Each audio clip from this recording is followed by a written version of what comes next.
तो हम लोग डॉक्यूमेंट्स पर पहुंच चुके हैं। तो सबसे पहले जो बेसिकली आपके दो डॉक्यूमेंट होते हैं उसमें से आपका एक हाई स्कूल हो जाता है और एक हो जाता है आपका इंटरमीडिएट का।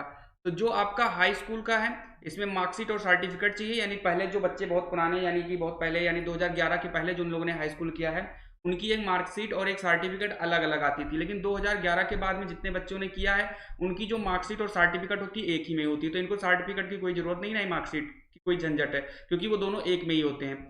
ठीक है। अच्छा, मैं जितनी चीजें मैं बता रहा हूँ इनकी आपको ओरिजिनल के साथ साथ में जो आपको फोटो कॉपी हो, कम से कम 3 फोटो कॉपी और ज्यादा से ज्यादा जितना भी आप करा लें, क्योंकि वो आपके आगे किसी ना किसी एग्जाम में या किसी ना किसी फॉर्म में यूज हो जाएगा।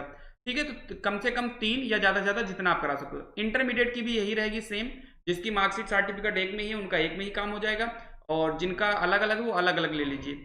ग्रेजुएशन या पीजी, अगर आपका ग्रेजुएशन है तो आप मार्कशीट ले लीजिए, अगर जिसका पीजी हो गया है वो पीजी की मार्कशीट ले लीजिए। हाँ, बहुत बच्चे पूछते हैं डिग्री जरूरत है, तो डिग्री की कोई इतनी ज्यादा खास जरूरत है नहीं, लेकिन अगर आपके पास है तो बहुत ही अच्छी बात है। बाकी अगर हम बात करें निवास प्रमाण पत्र, तो निवास प्रमाण पत्र जो होता है, जो यूपी के कैंडिडेट हैं वो यूपी का रख लें, और जो बाहर के हैं यानी यूपी के बाहर के बच्चे हैं और यूपी बीएड करना चाहते हैं तो वो अपना ले लें।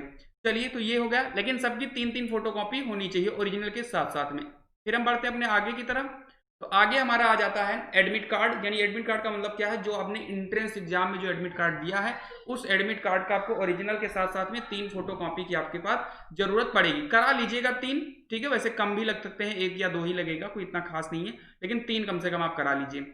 रिजल्ट यानी रैंक कार्ड, जो आप पेपर दिए हो उसका जो रिजल्ट आएगा उसमें उसके साथ में रैंक, यानी रिजल्ट ही रैंक कार्ड होता है, उसमें रैंक लिखी होगी आपकी, ओबीसी की कितनी बनी है, ईडब्ल्यूएस का लेकर कितनी बनी है, तो वो रैंक कार्ड भी आप ले लीजिएगा, रिजल्ट यानी। और हेल्थ सर्टिफिकेट, जो हेल्थ सर्टिफिकेट होता है ये आपको सरकारी अस्पताल से बनवाना होगा, यानी जो गवर्नमेंट डॉक्टर होते हैं उन्हीं की जरूरत होती है, यानी वही जो बना के देंगे, प्रमाणित करेंगे कि हाँ इनका जो हेल्थ है वो ठीक ठाक है। तो ये भी जरूरत पड़ती है और सारे बच्चों को पड़ेगी ये जरूरत। उसके बाद टीसी यानी माइग्रेशन जिसकी बात करें, यानी ट्रांसफर सर्टिफिकेट जिसको आप बोलते हो, इसकी भी जरूरत पड़ेगी। ये आपके स्कूल से बन जाता है जहां पर भी आपने ग्रेजुएशन या पोस्ट ग्रेजुएट का जो भी किया होगा वहां पर आपको ट्रांसफर सर्टिफिकेट मिल जाएगा। हाँ, बाकी जो बच्चे उसी स्कूल में बीएड कर रहे हैं जहां पर उन्होंने ग्रेजुएशन या पोस्ट ग्रेजुएशन किया, उसी स्कूल में कॉलेज उनको मिल जा रही है, तो इसकी कोई जरूरत नहीं पड़ेगी, आपका वहां पर इजिली हो जाएगा। चलिए बढ़ते हैं हम लोग आगे की तरफ। ये रहा सीसी यानी कैरेक्टर सर्टिफिकेट यानी चरित्र प्रमाण पत्र, ये आपको बनवाना पड़ेगा। ये आपके तहसील से भी बन जाता है, आपके स्कूल से भी बन जाता है, इजी है, इसमें कोई लंबी प्रोसेस नहीं है, लेकिन आप आज ही बनवा के रख लेंगे तो ज्यादा ही अच्छा होगा। पता नहीं उस टाइम पर बन पाए या ना बन पाए, हो सकता है कुछ टाइम भी लग जाए, तो क्या करना है, जैसे बाद में बनवाना है हम आज बनवा लेंगे अगर हमारे पास समय है तो। ठीक है, आप जाके बनवा लीजिए, अपने जो डॉक्यूमेंट जो आपका फाइल है उसमें आप इसको रख लीजिए। साथ में ओरिजिनल के साथ आपको 3 फोटोकॉपी सबकी करा लेनी है, जितनी भी हैं सबकी, कम से कम 3, ज्यादा से ज्यादा जो भी आप करा पाओ। ठीक है, किसी की कोई कोई चीज 2 ही लगेगी, कोई कोई 1 ही लगेगी, लेकिन आप 3 करा लीजिए कम से कम। चलिए बाकी बात करें आय प्रमाण पत्र, इनकम सर्टिफिकेट, ये उनके लिए जरूरी है जिनको स्कॉलरशिप वगैरह चाहिए। ठीक है, तो ये जरूरी है, आप इसको बनवा सकते हो। ठीक है, आय प्रमाण पत्र ये आप लोकवाणी पर आवेदन कर दोगे, तहसील से बन जाता है, लेखपाल इसको वेरीफाई कर देता है, तो आपको कुछ नहीं करना, आप जाके सीधा लोकवाणी जो है यानी कैफे जो है वहां पर आप इस फॉर्म को भर दीजिए लोकवाड़ी केंद्र से, और आपका बन के चला आएगा, आपको ना तो तहसील जाना ना कहीं जाना है। फिर बात करें गैप सर्टिफिकेट, ये गैप सर्टिफिकेट क्या होता है, देखो ये गैप सर्टिफिकेट जो होता है, जैसे आपने ग्रेजुएशन कंप्लीट किया 2016 में और आप 2020 में जा रहे हो, आप बीएड का फॉर्म भरे हो, आप बीएड में एडमिशन कराए, तो ये 4 साल का गैप हो गया, तो एक गैप सर्टिफिकेट कोई कोई स्कूल वाले मांगते हैं, कोई कोई नहीं मांगते हैं, तो कंपलसरी नहीं है, अगर बन जाएगा तो बनवा लीजिएगा। आप किसी स्कूल में जाकर पूछ सकते हो कि गैप सर्टिफिकेट कैसे बनता है, वो आपको पूरी प्रोसेस बता देंगे। कोई कोई स्कूल वाले ही वेरीफाई कर देते हैं, कोई होते हैं जो तहसील पर जाकर बनवाते हैं, तो आप ही अपने स्कूल में जाकर संपर्क कर सकते हो कैसे ये बनेगा। उसके बाद में आपको एक जरूरत होती है 10 से 12 फोटो की, कम से कम 10 से 12 फोटो आपके पास होनी चाहिए। अगर आप चाहो तो 15 20 25 जो भी बनवा सकते हो आप बनवा लीजिए, ठीक है, लेकिन कम से कम 10 फोटो आपके पास होनी चाहिए। 15 20 बनवा लोगे तो आपके फॉर्म में वैसे भी यूज होता रहता है, फिर उधर आप सेमेस्टर वाले जो आपके फॉर्म बीएड फॉर्म का जो भरा जाएगा, फिर प्रैक्टिकल में लगेगा, बहुत जगह फोटो लगेगी, तो फोटो कम आप रखे रहोगे तो आगे भी आपके पास यूज हो जाएगा। फिर हम बात करते हैं आईडी प्रूफ की। आईडी प्रूफ यानी आपके पहचान पत्र, इसकी ओरिजिनल के साथ आप 3 फोटो कॉपी रख लीजिए, क्योंकि अब चाहे वो आधार कार्ड हो, वोटर आईडी, पैन कार्ड, जो भी आप पहचान पत्र में जो आप यूज करते हो, जो आपके पास हो, मुझे उम्मीद है कि आधार कार्ड तो सबके पास होगा ही होगा। ठीक है, तो ये इसकी कोई ज़्यादा दिक्कत नहीं है।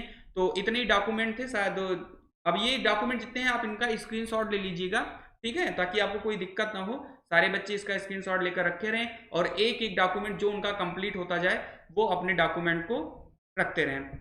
चलिए अब इसमें हम बात करते हैं ये जाति प्रमाण पत्र जो आपका है, इसके बारे में हम अगर बात करें, कास्ट सर्टिफिकेट, इसको मैंने भूल गए थे सर बताया नहीं।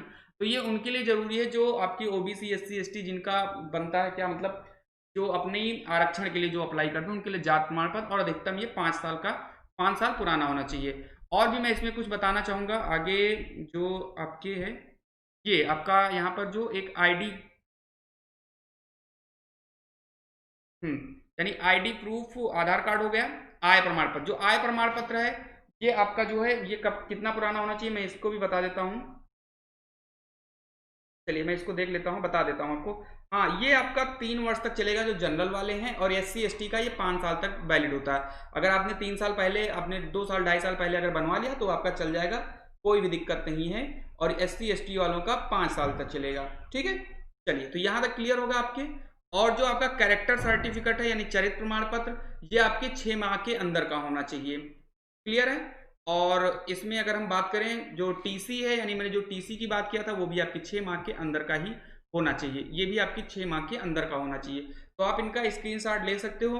ठीक है, और अगर जानकारी अच्छी लगी हो तो आप लाइक कर सकते हो। और भी अगर आपको कोई डाउट है तो आप कमेंट में पूछ सकते हो, या फिर आप मेरे व्हाट्सएप नंबर पर पूछ सकते हो। व्हाट्सएप आपको डिस्क्रिप्शन बॉक्स में मिल जाएगा, आपको रिप्लाई मिल जाएगी। अगर आप चाहो तो कमेंट भी कर सकते हो, मिल जाएगा आपको सारी चीज़ें। लेकिन अगर आप नए हो इस चैनल पर तो पहले आप सब्सक्राइब कर लीजिए, क्योंकि आपकी जानकारी की सारी चीज़ें यहाँ पर मिलती रहेंगी बिल्कुल सटीक। अगर आपको कोई भी दिक्कत इन सारे डॉक्यूमेंट्स में है तो आप मुझे या तो व्हाट्सएप पे मैसेज कर सकते हो, या तो आप कमेंट में कर सकते हो। मिलते हैं हम लोग अपनी अगली वीडियो में, तब तक के लिए आप लोग खुश रहिए, मस्त रहिए। जय हिंद।